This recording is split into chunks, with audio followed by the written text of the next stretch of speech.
All right, what's going on, boys and girls? So, two things to start. New merch. Um, I don't mark up it's all at cost. This particular image was done by Carl Schneider. Thank you, Carl. And the back is a font, blue font for that says Fusion of Linux Tech and Gaming. Um, that's it. Other than that, wanted to actually talk about what I see in gaming that kind of concerns me. It's kind of like right now in like real world stuff. There's really people who are considered centrist or fall in the middle ground, are viewed by one extreme or the other as, oh well, you can't make up your mind. No, we do this weird thing. We look at all the facts and we come to observations and our own conclusions and a bunch of other stuff. It's kind of like that in gaming, though. Why do I say that, though? It's kind of like that in gaming. I've been recently replaying a game that is very divisive amongst certain community members in gaming, and that's Resident Evil 6. So here's the thing. If you just simply look at a review aggregation site like Metacritic, you're doing it wrong. For Linux users who do not know what Metacritic might actually be, think of it kind of like DistroWatch, but stupider.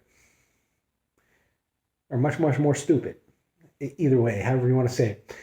It really boils down to the way they aggregate.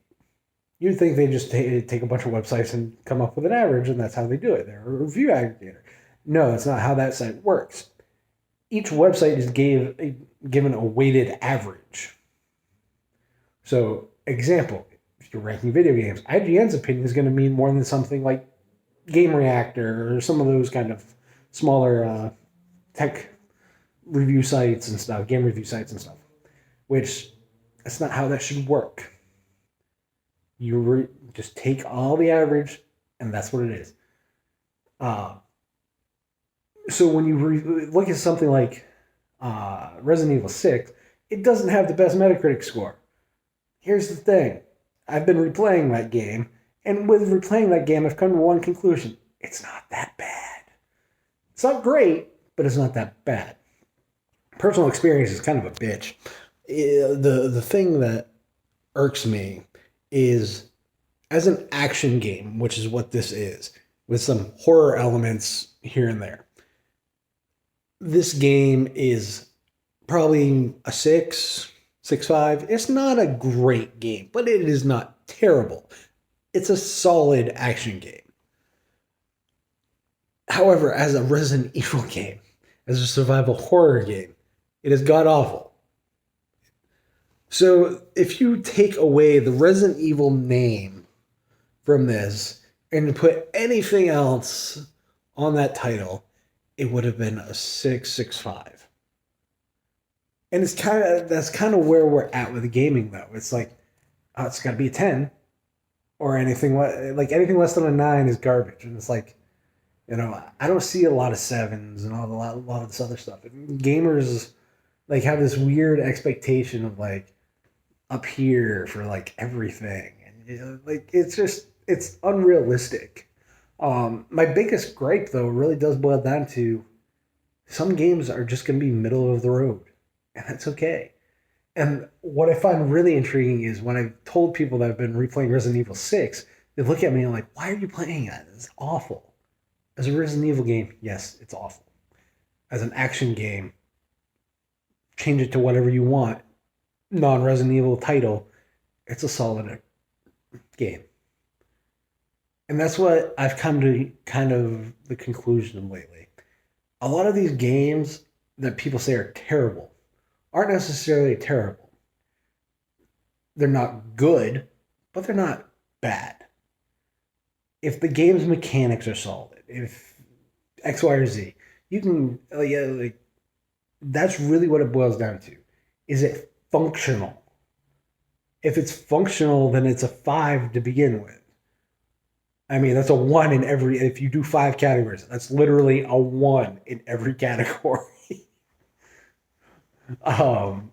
So it's a low bar. So I don't know why people have this mentality. It kind of irks me that everything is considered either instant classic or it's hot garbage. Example, Fallout 76. I played it and it's god awful as a Fallout game. Some people might get enjoyment out of it. Why? I don't know, but it's not for me. It's the same deal. What I can say is if I'm judging it based on how I view games, doesn't meet the mark for what the developers were aiming for. No, because it fails on every level.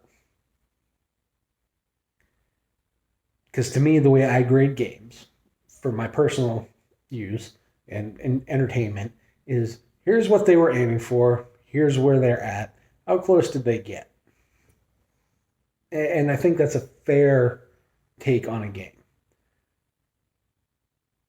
And I don't think being people are trying taking a subjective matter and trying to be objective with it. You can't. Games are like music and movies and everything else. Some are good, some are bad. Some people are gonna have guilty pleasures. People are gonna like other things. If you want conformity, you're the part of the problem. I like independent thought. I like independent games. I like people coming out with new things. One of my favorite games that I'm looking forward to is coming out right soon in the beginning of 2020 is one called Sense.